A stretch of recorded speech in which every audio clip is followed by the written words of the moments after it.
Владо, ти нарочно правиш сега. Я най-голямият кофе си прави как нормално се ходи.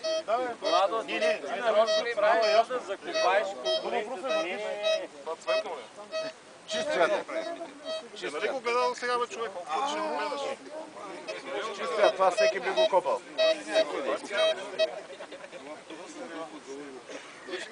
Подрежията с гайка веднъж за винаги, защото те си няма млъква.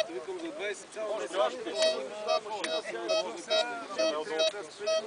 Айде, дай сега гайка.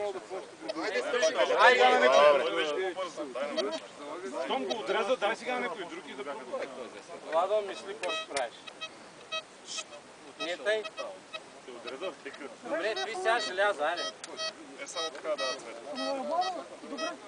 Също се понизва ще направи тук. Не. Не дигам, не. Долу. Не, бе, аз тук се дискриминира. Или по същия начин, после път той ще пробва на другия сепаратор. То нормално това. Тенденция имаш ли? Аз не търся. Ма дигни дискриминацията да отрежеш желязото, да само монетата се чува.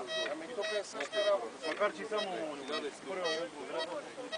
Значи, Хари Потър нещо...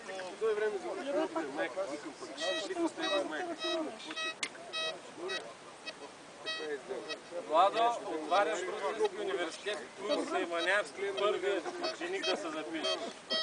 Не. Най-добре така. Абе, ясно, това го разбрахме. В рапага. Чакай. Копае ли си или не се копае сега? Аз се копая, значи аз съм търсач. До момента, докато показаха, се копае. Абе, айде да видим колко ербапа ще разпознае с гайката. Тук всеки се зъби, ама като видяха в реалност колко железа се изкопаха и казаха с дел с цвят. Твоя железарка, не моя, разбираш ли? В YouTube и в форума има 3% видеото от тук. Нали, аз бях в общия зал и слушам камъни като пищят, нали? О, не, той беше преди месец и беше така супер днес. И Владо тогава се базикаше, че пищял като кученци, се е пищял, ама кученцето каза, че това е желязо извади дни пред камерата, път дело са не можа. Нека дай пусни някакви това да мине. Добре, разбрахме. Колко да се понесваш, това е край.